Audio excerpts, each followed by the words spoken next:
ప్రపంచ క్రికెట్ చరిత్రలో విరాట్ కోహ్లీ పేరు తెలియనివారుండరంటే అది అతిశయోక్తి కాదు.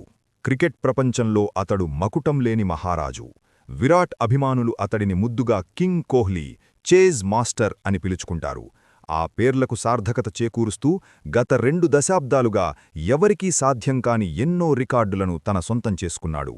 ముఖ్యంగా వన్డేల్లో ఏకంగా 53 సెంచరీలు బాది క్రికెట్ గాడ్ సచిన్ టెండూల్కర్ రికార్డును సైతం అధిగమించాడు.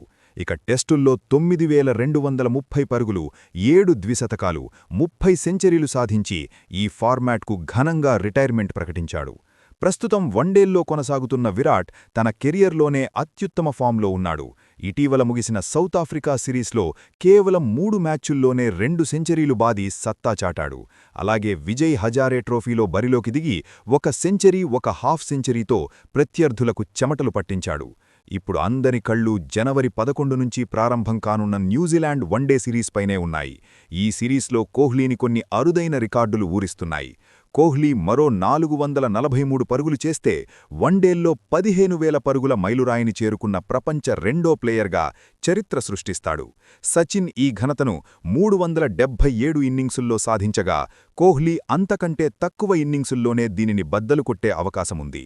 అంతేకాదు, మరో 42 పరుగులు చేస్తే శ్రీలంక దిగ్గజం కుమార సంగక్కర రికార్డును దాటి ప్రపంచంలోనే రెండో అత్యధిక పరుగులు చేసిన ఆటగాడిగా నిలుస్తాడు. తొలి స్థానంలో 34,357 పరుగులతో సచిన్ కొనసాగుతున్నాడు. ప్రస్తుతం విరాట్ కోహ్లీ ఉన్న భీకరమైన ఫామ్ చూస్తుంటే రాబోయే న్యూజిలాండ్ సిరీస్లోనే ఈ రికార్డులన్నీ బద్దలవ్వడం ఖాయంగా కనిపిస్తోంది. ఈ కంటెంట్ మీకు నచ్చినట్లయితే వెంటనే ఈ వీడియోను లైక్ చేయండి. మరిన్ని ఇలాంటి ఇంట్రెస్టింగ్ అప్డేట్స్ కోసం మన ఛానల్ను సబ్స్క్రైబ్ చేసుకోండి.